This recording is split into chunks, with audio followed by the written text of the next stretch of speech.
নমস্কার। আজকে আমি একটা গুরুত্বপূর্ণ বিষয় এই ভিডিও বার্তার মাধ্যমে আপনাদের সামনে তুলে ধরতে চাই।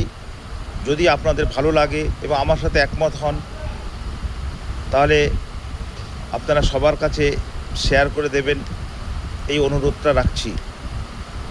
বিষয়টা হচ্ছে, আমাদের রাজ্যে কিংবা আমাদের দেশে কতিপয় কিছু ধনী ব্যক্তি আছেন, বড়লোক আছেন, নামি দামি ব্যক্তি আছেন, যাদের টাকা পয়সার কোনো অভাব নেই। অথচ তারা দেশের সাধারণ মানুষের ট্যাক্সের পয়সায় এবং রাজ্যের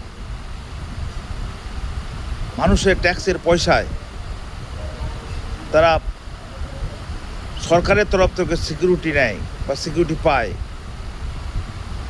আমার বক্তব্য পরিষ্কার, ওনাদের এতই পয়সা, এত ধন দৌলত প্রতিপত্তি সমস্ত কিছু থাকা সত্ত্বেও কেন সরকার সিকিউরিটি প্রোভাইড করবে?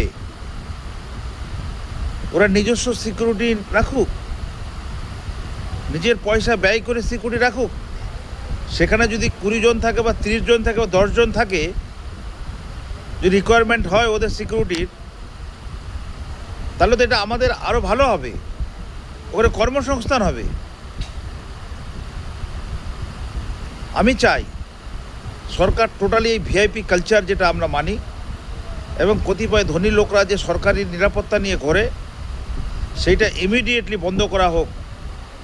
এবং তাদের যে পয়সা আছে, হিউজ পয়সা করি আছে, সেই পয়সা দিয়ে নিজস্ব সিকিউরিটি তৈরি করুক, নিজস্ব গার্ড নিয়ে ঘুরুক। পুরো ভিআইপি কালচার এটা খতম হোক, এটা আমি আপনাদের মাধ্যমে সরকারের কাছে নিবেদন করছি। ধন্যবাদ।